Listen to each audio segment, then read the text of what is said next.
કે મારું મહત્વ તો ધૂળ ધાણી થઈ ગયું, હવે મારી આ તાંત્રિક વિદ્યા શ્રીજીના અવલૌકિક જ્ઞાન આગળ નહીં ચાલે કહેશે. કે એની પાસે તાંત્રિક વિદ્યા હતી, વિલો મોટા મોટા હતા અને તાંત્રિક વિદ્યાઓને જાણતા હતા, એ જે ધારે એ કરી શકતા હતા તાંત્રિક વિદ્યાથી. અને અહીંયા મહામતીશ્રી પ્રાણનાથજી અવલૌકિક જ્ઞાન એના આગળ બેઠું ને ત્યાં તો બધું પૂરું થઈ ગયું.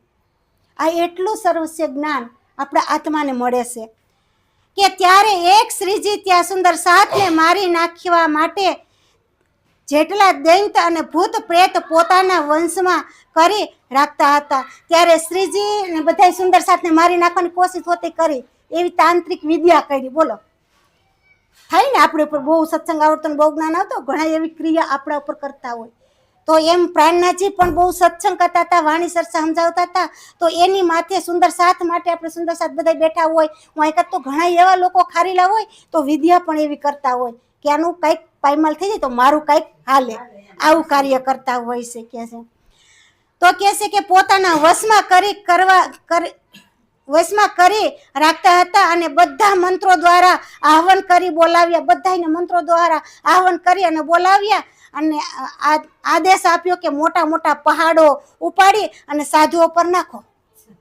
આવો તાંત્રિક વિદ્યા કરી અને એવો આદેશ આપ્યો કે આ સાધુ સંતો જે સત્સંગ કરે છે ને એની ઉપર નાખો પહાડો બધા. એ કે આવું કરવા વાળા પણ હોય છે કે છે. ત્યારે તેમને પહાડો નીચે દાટી મારી નાખો, એ કે પહાડો નીચે નાખી ગયો, દાટી અને મારી નાખો કે છે. આમ બધાય દંત્યો ભૂત પ્રેત આજ્ઞા મળતાની સાથે જ પહાડો ઉઠાવવા લાગે. જેવી આજ્ઞા લાભાનંદે કરીને એવો પહાડો ઉઠાવવા જ લાગ્યા અને માથે બધા નાખવા લાગ્યા કે છે. પરંતુ જોર કરીને થાક્યા છતાંય એક કાંકરી પણ હલાવી શક્યા નહીં. જ્યાં શ્રી કૃષ્ણ પરમાત્મા હોય ને ત્યાં કોઈનેથી પછી કાંકરી ન હલે. જેના દિલમાં કૃષ્ણ પરમાત્મા આવી ગયા ને પછી કોઈ ગમે એટલી વિદ્યા આપણી ઉપર કરે નહીં, કોઈનું કાંઈ ફાવે નહીં. ગમે એટલા પથ્થરો નાખે ને તો આપણે ડટાઈએ નહીં, ગમે એવા ઘા મારે તો આપણને ઘા લાગે નહીં કહેશે. પણ ક્યારે પરમાત્મા આપણા જીવનની અંદર આવે ત્યારે, ત્યાં સુધી તો અનેક ઘા લાગશે કે. અને ભૂંડા હવાલે નિરાશ થઈને પાછા ફર્યા, પોતે નિરાશ થઈ ગયા અને પાછા ફર્યા કહેશે. આવી દશામાં લાભાનંદજી અતિ હારીને બેસી ગયો અને કહેશે, શ્રીજી કહે છે કે હે સુંદર સાતજી, જે તાતમ જ્ઞાનના અક્ષરાતીત પૂર્ણ બ્રહ્મ પરમાત્માનું નામ છે કે જે તાતમ જ્ઞાન છે ને એમાં અક્ષરાતીત શ્રી કૃષ્ણનું નામ છે. એટલે કાંઈ કાર્ય કોઈની કાર્ય ફાવે નહીં કહેશે. તથા અક્ષરની 5 વાસનાઓ કહેશે અને શિવ, સનકાદિક, કબીર, સુખદેવ, વિષ્ણુ ભગવાન આ બધા સાથે છે કૃષ્ણની સાથે. અને જેની સેવામાં એ હાજર છે તો સર્વ દેવી દેવતાઓ પણ એમની હજુરી ખડા છે. હજુરી તરીકે દેવી દેવતાઓ આ 5 વાસનાઓ છે એ બધા એમની કૃષ્ણની સાથે હોય અને દેવી દેવતાઓ હજુરી બનીને રહેતા હોય, કૃષ્ણની સેવા કરતા હોય. એમ આપણી અંદર જ્યારે કૃષ્ણ પરમાત્મા આવી જાય ને ત્યારે દેવી દેવતાઓ હજુરી થઈને રહેશે. એને આપણે કાંઈ કાર્ય નહીં કરવું પડે, કારણ કે થળિયા પાણી પાઈ દેવું ને એટલે એની ડાયરી અને પાંદરે તો આપોઆપ પહોંચી જાય. પછી કાંઈ આપણે દેવી દેવતાને પહોંચાડવા જવું નહીં પડે. સ્વયં શ્રી કૃષ્ણ પરમાત્માને ભોગ લગાડશું એટલે દેવી દેવતાને ભોગ લાગી જાય. કોઈ પણ કાર્ય કૃષ્ણ પરમાત્માનું ભજન કરશું એટલે દેવી દેવતાનું ભજન થઈ જાય. પછી આપણે એનું ભજન કરવું પડશે નહીં કહેશે. 14 લોકના કોઈ પણ મંત્રની સી તાકાત ચાલે કહેશે કે આ સંસારની અંદર 14 લોકના મંત્રની કાંઈ તાકાત હાલે કરી? જ્યાં તાતમ મંત્ર આવ્યો ત્યાં બધું સુરસુર થઈ ગયું, કાંઈ માયાવતી નહીં. ત્યારે લાભાનંદી અતિશય દિલના વિચાર્યું કે હું અમને કોઈ પણ રીતે પરાજિત કરું. લાભાનંદે વિચાર્યું કે આને કોઈ રીતે કંઈક પરાજિત કરવું, હરવું હોય કે કોઈ રીતે. પણ જ્યાં ધણી આવી જાય ત્યાં કોઈ હારે ખરા, અને સ્વયં શ્રીજી હારે ખરા? નો હારે કહેશે. પરંતુ તેની એકેય શક્તિ શ્રીજી સામે ચાલી ન શકી. એકેય શક્તિ શ્રીજી સામે આલી નહીં કે સ્વયં શ્રી કૃષ્ણ પરમાત્મા આવ્યા એટલે એકેય શક્તિ તાંત્રિકની કાંઈ હાલી નહીં કહેશે. અને તેની તાંત્રિક વિદ્યા સઘરા ગ્રંથો ફેદી વળ્યો. કેટલા એ વિદ્યાના મંત્રો બોલાય છે એ બધું પૂરું થઈ ગયું કહેશે. અને કઈ ન વળ્યું તોય કાંઈ વળ્યું નહીં કહેશે, ત્યારે થાકીને મૌન વ્રત ધારણ કરી લીધું. મંત્ર બોલી બોલી અને ઠાક્યા એટલે મૌન વ્રત ધારણ કરી લીધું. પછી કાંઈ કારી પાવી નહીં. જ્યારે મેળતામાં લાભાનંદજી અતિનું કઈ મહત્વ કહ્યું નહીં, કે કહેશે કે કાંઈ એનું મહત્વ રહ્યું જ નહીં. પછી કહેશે કે ત્યારે સૌથી પ્રથમ રામચંદ ગ્રહવાલ અને શ્રીજીની પહેચાન કરીને માયા છોડીને તેમના શરણોમાં આવી ગયા. કે છે પછી માયા છોડી અને એનો શરણોમાં બધાય સુંદર સાથના નામ લેવા આપણે આમ જરૂરી છે, અને આમ ન લઈ તો સારું છે, પણ કારણ કે આ બધાય સુંદર સાથ ધામના જ છે, અને એ જે નામ લેવું ને એ સુંદર સાથ બધા આપણા અંગો જ છે. હા હે હા આપણે જ છે એ સુંદર સાથ, એમ માનીને આ નામ લેવા તો જરૂરી જ છે. કે નામ નથી લેવા એવું નથી, નકર આપણને એના નામની ખબર નહીં હોય તો આપણે જાગણી બ્રહ્માંડમાં કાર્ય કેમ કરી શકશું કે છે. એટલે એ જેટલા સુંદર સાથ શ્રીજીને શરણે થયા એના નામ આપણને આપે છે. કે એક હવેલી હોય લેકે તહા બિરાજે શ્રી રાજ, સરસા બળી હોવી રહ્યા ન કોઈ કાજ.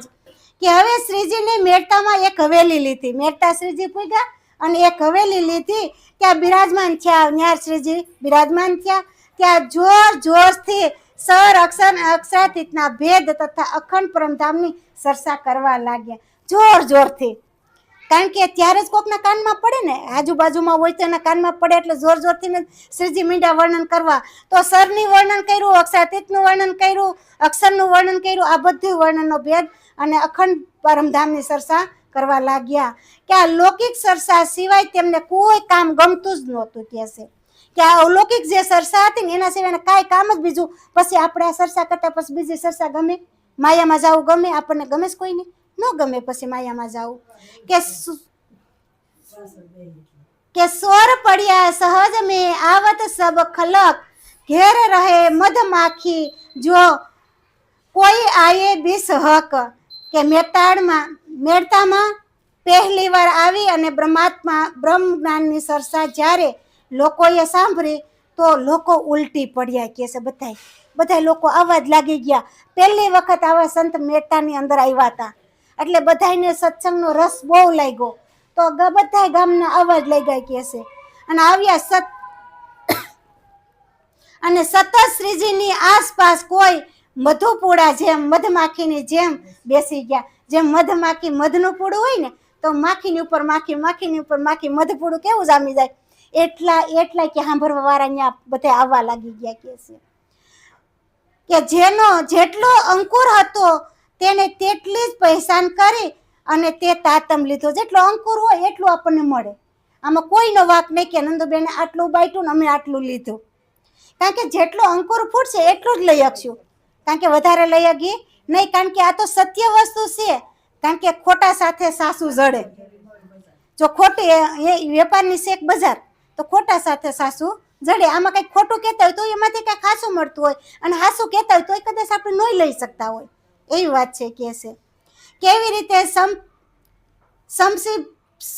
શામસીભાઈ તથા રઘુનાથે ખૂબ વિચારીને તાતમ ગ્રહણ કર્યો તથા માયા છોડીને શ્રીજીના શરણોમાં સમર્પિત થયા. એમની સંગે ચાલ્યા. અને મેળતામાં આગ્રવાલ વાણિયા જાતિના રાજારામભાઈ મહેતા હતા ને, રાજારામભાઈએ શ્રીજીના મુખારવિંદથી ચર્ચા સાંભળી અને પોતાના મૂળ નિસ્બંધ તથા ધણીની પહેચાન કરી અને કુટુંબ કબીલા સાથે તાતમ મંત્ર ગ્રહણ કર્યો. બધાય કુટુંબ પરિવાર હાજર રહી અને તાતમ મંત્ર ગ્રહણ કરે છે. અને જીવનભર શ્રીજી સાથે સુંદર સાથની સેવા કરી અને ધન્ય બની ગયા. જેણે શ્રીજીની સેવા કરીને એ આખું જીવનભર સેવા કરી. અને આપણે તો ઘડીક હોય તો ઘડીક ક્યાંય પહોંચ્યા હોય એવું નહીં. આખી જિંદગી જેને માટે રાખી હોય ને, આખી જિંદગી એને માટે કાર્ય કરવાનું. નકર તો એક દ્રષ્ટાનું આપવું એવું થાય. કહેશે કે એક રાજા હતા અને રાજાનો મહેલ બહુ મોટો હોય અને એ મહેલની અંદર કાયમ કામવારી કામ કરવા, હંજવારી પોતા કરવા આવે. રાજાને કામવારી હોય એટલે કાયમ કામવારીને હંજવારી પોતા કરવા આવે. અને એક દિવસ રાજાને કેમ, હું રાજા કામવારીને કીધું કે હું બહાર જાઉં છું કામ માટે, અને રાજાને કામ આવ્યું એટલે રાજા તો કામ માટે બહાર વહી ગયા. અને રાજા બહાર ગયા એટલે કામવારી તો ઘરમાં હંજવારી પોતા કરતી હતી, એટલે એકવાર એના ઓરડાની અંદર કામવારી ગઈ, કારણ કે એના ઓરડાની અંદર જે રાજાનો ઓરડો હોય ત્યાં કાંઈ કમી ન હોય, કેવો એનો પલંગ હોય સુંદર, એનો પલંગ સુંદર હોય, કાંઈ કમી જ ન હોય ત્યાં તો કે છે. તો એક કામવારીને એમ થયું કે આજે તો રાજા બહાર ગયો છે, આજે રાજા બહાર ગયા છે ને, તો લઈને 5 મિનિટ આ ઢોલિયા પર હું પોઠું થાકી ગઈ છું, કસવારી પોતા કામ કરીને થાકી છું, તો 5 મિનિટે કે આ ઢોલિયા ઉપર પોઠું. એ ઢોલિયા ઉપર જેવી કામવારી ત્યાં હોતી ને એવા તરત ઘટાઘટ ઊંઘ આવી ગઈ અને નાખોરા ઢળવા લાગી ગઈ, એટલી ઊંઘ આવી ગઈ, ખબર ન રહી, સમયનો ભાન ન રહ્યો, નીંદર આવી ગઈ ઢોલિયા ઉપર. એટલી વારમાં તો રાજા બહારથી પાછા ઘરે આવ્યા મહેલની અંદર, અને મહેલની અંદર રાજા આવ્યા ને અને એના ઓરડામાં જ્યાં રાજા જાય છે ને ત્યાં કામવારીને એના પલંગ ઉપર હુતા જોઈ જાય છે, અને હુતા જોઈ જાય છે ને ત્યાં તો રાજાને અસરત થાય છે, અરે કામવારી ઉઠે મારા પલંગ ઉપર, આવું ક્યારે બને? કામવારી કોઈ દી રાજાના પલંગ ઉપર હુવે, અને આજે કામવારી કે મારા પલંગ ઉપર હોઈ ગઈ. અને કામવારી માટે તો રાજાએ તો પછી હેન્ટર લીધો હોય, મારે હેન્ટર ઉપર હેન્ટર, કામવારી તરત હતરંગ ઊભી થઈ જાય, રાજા આવી ગયા એટલે, અને હેન્ટર ઉપર હેન્ટર રાજા મારવા માંડ્યા. રાજા જેટલા હેન્ટર મારે છે ને એટલા તરત જ કામવારી દાંત કાઢે, હશે, હેન્ટર મારે એટલે કામવારી હશે. તો જેટલા માર્યું એટલી વાર કામવારી હસવા જ લાગી ગઈ, ખડખડ ખડખડ હસે જ રાખી. અને રાજાએ વિચાર કર્યો કે હું આટલા હેન્ટર મારું છું તો આ કામવારી હસે છે કેમ? કેમ આને કાંઈ નથી લાગતું? કેમ આ કાંઈ રોવે નહીં, કાંઈ કરે નહીં અને હસે જ છે? ત્યારે રાજાએ કામવારીને પૂછ્યું કે એ કામવારીને કહેશે કે મેં તને આટલા હેન્ટર માર્યા છતાંય તું હસે છે કેમ? ત્યારે કામવારી જવાબ આપે છે કે હે રાજન, કે તું આખી જિંદગી આ પલંગ ઉપર હૂતો છો, આખી જિંદગી તું આ પલંગ ઉપર રાજા તું હૂતો છો, અને હું 5 મિનિટ હૂતી તો મારે આટલા હેન્ટર ખાવા પડ્યા, 5 મિનિટમાં મારે આટલા હેન્ટર ખાવા પડ્યા, તો તું આખી જિંદગી હૂતો છો, તારે કેટલા હેન્ટર ખાવા પડશે? એમ આપણે આ માયારૂપી પલંગ ઉપર આપણે બધાય હૂતા છે. હા, આપણે આ માયારૂપી પલંગ ઉપર હૂતા છે તો આપણે હેન્ટર ખાવા તૈયાર થઈ જવાનું છે, કારણ કે જેમ કામવારીને હેન્ટર પડ્યા ને એમ આપણને કામવારીને એવી રીતે હેન્ટર પડે. હવે આપણે સમજવાનું છે કામવારી કોણ હતી અને રાજાએ કોણ હતો. કહી ગયો, કોઈને ખબર છે? ખબર છે? ખબર નથી, યાદ કરજો બધા, પછી મને કહેજો, જેને યાદ આવે ને, મનસુખભાઈને તો લગભગ 100% યાદ આવી જાય, અને યાદ કરજો પછી. આવી રીતે આપણે આ 5 પાટીનો પલંગ છે, એની કલરે પણ 5 છે, અને 5 પાટીના પાયા ઉપર આપણે એ પલંગ ઉપર આપણે પણ સૂઈ ગયા છે. તો એ સૂઈ ગયા છે એટલે આપણે કામવારીની જેમ જાગૃત થવાનો છે. જેમ કામવારીએ જવાબ આપ્યો હતો એમ આપણે કોઈને જવાબ આપી શકીએ. હેન્ટર પડે ને આપણી ઉપર તો આપણે જવાબ આપી શકશું કે ભાઈ અમે તો થોડીક વાર આવીએ માયા માર્યા, હા, અને તમે તો કાયમ માયામાં છો, તો તમને કેટલા હેન્ટર પડશે? આપણે કહી શકશું ને ક્યારે માયામાંથી બહાર નીકળી આપણે ત્યારે, ત્યાં સુધી આપણે કાંઈ કહી શકીએ નહીં. એમ જાંજનભાઈએ પણ રાજા રામભાઈની સાથે જ પોતાના કુટુંબ કબીલા સહિત શ્રીજીના મુખારવિંદથી સરસા સાંભળી અને પોતાની મૂળ નિસ્બંધ તથા ધામધણીની પૈસાન કરી અને સમર્પિત થઈ અને જિંદગીભર શ્રીજી તથા સુંદર સાથ તમામ ખર્ચ વેચતા કરવાની સેવા કરી. હવે જેટલું ધન હતું ને એટલું બધું શ્રીજી પ્રત્યે વાપરી નાખ્યું. તો ત્યારે સુંદર સાથ તમામ ખર્ચની વ્યવસ્થા કરવાથી સેવા કરી ધન્ય છે આવી ખાસ બ્રહ્મસૃષ્ટિને. આ બધી ખાસ બ્રહ્મસૃષ્ટિ હોય ને એ આવી સેવા કરી અગે.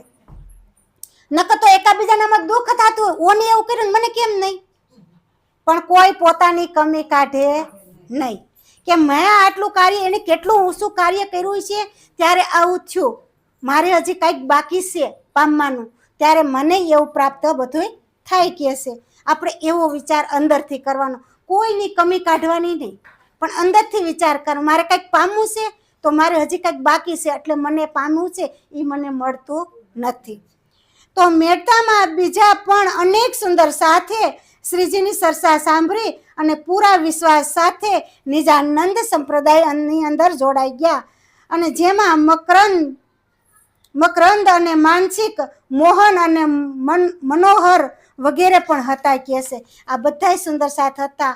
ઓર આયા सहद और भाई नंदराम और आया रिखेश्वर दो जीवन दास नाम કે સાદરભાઈ નંદરામભાઈ ઋષિશ્વર અને બંને જીવનદાસે એટલે કે બે જીવનદાસ હતા પણ શ્રીજીના સ્વરૂપની પહેચાન કરી અને તાતમ ગ્રહણ કર્યો આ બધાય સુંદર સાથે તાતમ ગ્રહણ કર્યો તો મેળતામાં કેટલી માતાઓએ પણ ધામધણીને ઓળખા કેટલી મેળતાની અંદર માતાઓ હતી એને પણ ધામધણી શ્રીજીને ઓળખા અને તેમની શરણોમાં આવી અને લક્ષ્મણજી ભાઈ રંગબાઈ વગેરે પોતાની મૂળ નિસ્બંધ જાણી અને ધણીની શ્રી શરણોમાં આવ્યા હવે આ લક્ષ્મીબાઈ ને રંગબાઈ એ કોઈ સામાન્ય નહોતા બધા સુંદર સાથ જેટલામાં બધા નામ દીધા ને એટલા કોઈ સામાન્ય નહોતા અને કેટલાય તો કે નામ લેવા જાવ ને તો પુસ્તક છપાઈ જાય કેટલાય નામ તો છોડી દીધા શ્રીજી હોતે કારણ કે બધાના નામ લઈ ગયા નથી કારણ કે આખી દુનિયા છે આ દુનિયામાં કેટલાક નામ લે બધાના એટલે જેટલા મેન સુંદર સાથ હતા એના નામ બધા એમને જાહેર કરી દીધા કે જાદીબા બહેન કુસલી સાંદબાઈ અને મોજબાઈ એ પણ ખૂબ વિચારપૂર્વક સરસા શ્રવણ કરી અને શ્રી નિજાનંદ સંપ્રદાયને ધારણ કર્યો કે બાગબાઈ તેજબાઈ અનુપા રાધા બેનબાઈ મુરલીધર પણ તાતમ વાણીની સરસા સાંભળી અને નિજાનંદ સંપ્રદાયની અંદર સામેલ થયા કે આ સર્વે સુંદર સાથ નિત્ય સરસા શ્રવણ કરે છે અને પ્રસન્નતા અનુભવે છે તો તેમાં પણ જ્યારે સુંદર સાથનો મહિમા શ્રી રાજજીના મુખારવિંદથી સાંભળે છે ત્યારે વધુ ખુશ થઈ જાય છે શ્રીજીના મુખારવિંદથી આ વાણી બધું સાંભળે ને તો બધા સુંદર સાથ ખુશ થતા હોય કારણ કે પોતાના પ્રિય તમને મળવું છે એક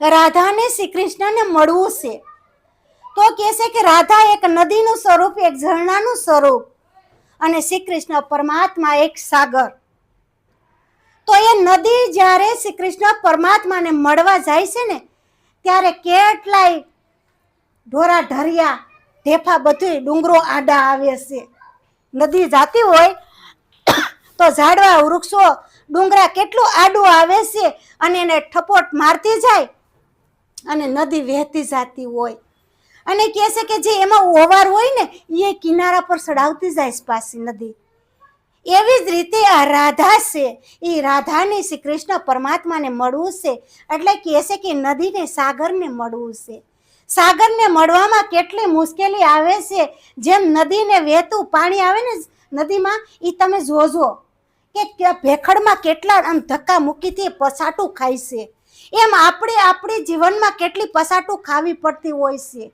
ત્યારે આપણને પરમાત્મા મળે એમને પરમાત્મા નહીં મળે કારણ કે એ વહેતા ઝરણાને કેટલી પસાટું ખાવી પડી ને ત્યારે સમુદ્રની અંદર મળ્યા સાગરની અંદર મળ્યા એમનું સાગરને નથી મળાતું જો એમનું સાગરને મળી જતા હોત ને તો બધા જીવાતમાં તરત જ ત્યાં જ પહોંચી જાત સીધા તો આ કાંઈ આપણે માથાકૂટ હોત જ નહીં તો આ કાંઈ સાંભળવું પડતું ન હોત જો રાધાને આટલી કષ્ટ હોય તો આપણે તો એક સામાન્ય જીવાતમાં એ જીવાત્માને આપણે પરમાત્મા તક સુધી પહોંચાડવામાં કેટલી કસોટી પડે અને આ જીવનભર જન્મથી લઈને મૃત્યુ તક સુધી આપણે પરમાત્માને પામવાની કોશિશ કરતા જ હોય પણ કોઈ એવો સદગુરુ આપણને જ્યારે મળે ને ત્યારે આપણને પાર ઉતારે કોઈ એવી મોટી નદી હોય ને એ સમુદ્રમાં ભળે નાના ઝરણા તો અર્ધવસેથી ઉકાઈ જતા હોય ને એમ આપણે કોઈ નાના વસ્તુ હોય ને નાનામાં ભળતા હોય ને તો આપણે અધવસે હુકાઈ જાવું અને મોટા ઝરણામાં ભરશું ને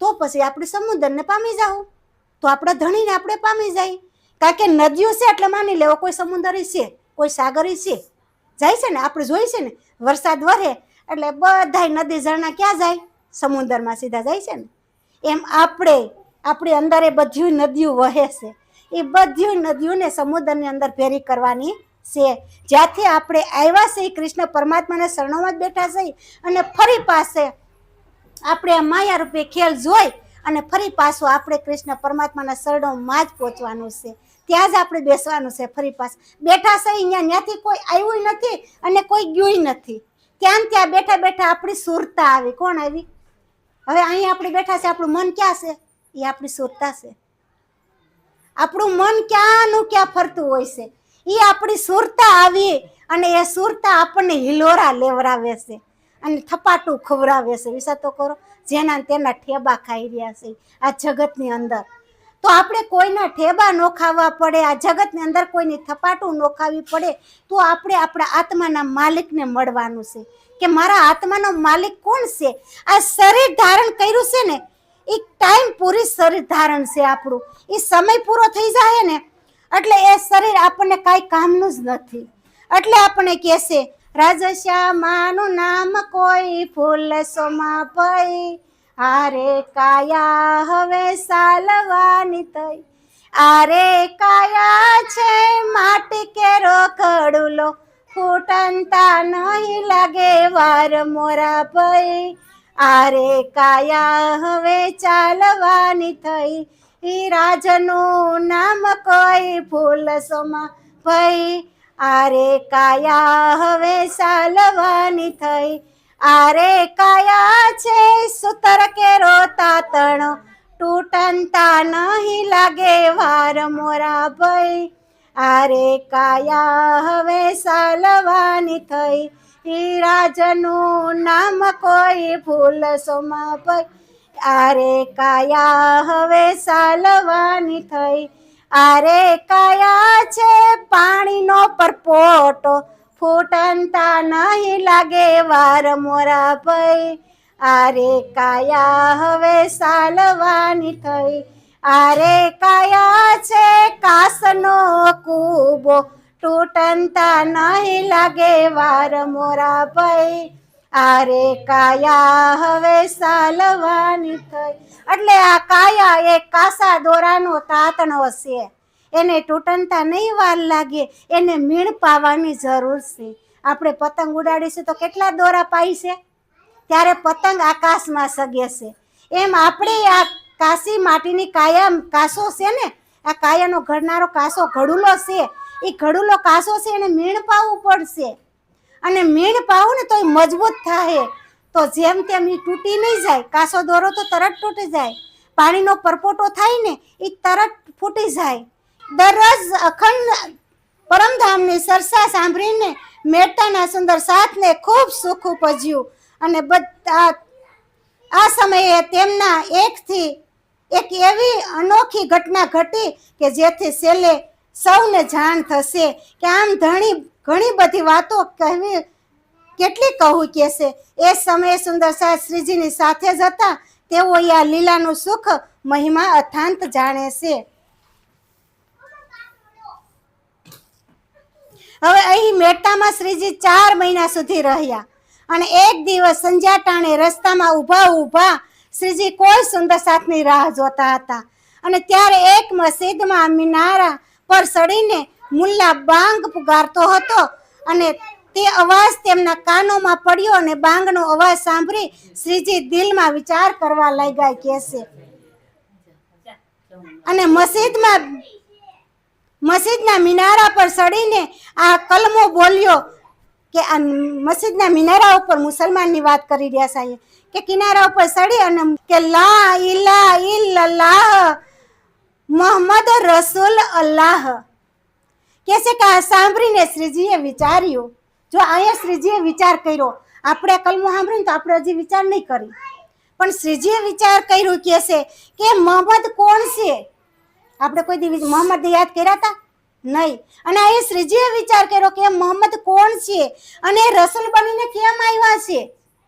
મોહમ્મદ કોણ છે, રસૂલ બનીને કેમ આવ્યા છે કે છે.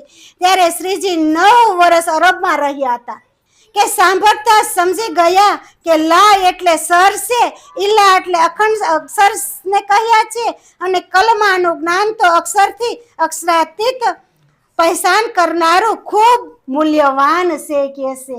અક્ષરાતીતને પહેચાન કરવું ને એ બહુ મૂલ્યવાન છે. આ વાત ક્યારે સદગુરુ શ્રીજી ધણી શ્રીજી દેવચંદ્રજીને પણ કહી હતી કે આ જે વાત હતી ને, ધણી દેવચંદ્રજી સદગુરુ બનીને આ જગતની અંદર આવ્યા ને, આ વાત એને કરી હતી કે છે કે કુરાનમાં આપણી બધી જ વાતો છે. દેવચંદ્રજીએ કીધું હતું કે કુરાનમાં આપણી બધી વાતો છે. મુસલમાનના કુરાનની અંદર આપણે હિન્દુની વાતો છે, આપણા કૃષ્ણ પરમાત્માની વાતો છે.